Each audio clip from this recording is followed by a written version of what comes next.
One of the things people tend to focus on the cruises are the marine mammals. Don't forget the seabirds. They are the ship followers. They're a great way to keep watching them. It helps with seasickness, and hopefully you'll all get hooked up to becoming bird watchers by the end of the trip. In places like in Antarctica on the sea passage, there's a chance to just watch those amazing albatross. When you're at the destination, seeing those porpoising penguins.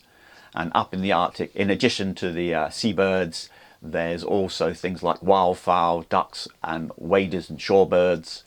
And on the Zodiac cruises is sometimes we get right into some of those seabird colonies. So even people who aren't bird watchers at the beginning of the trip are often hooked.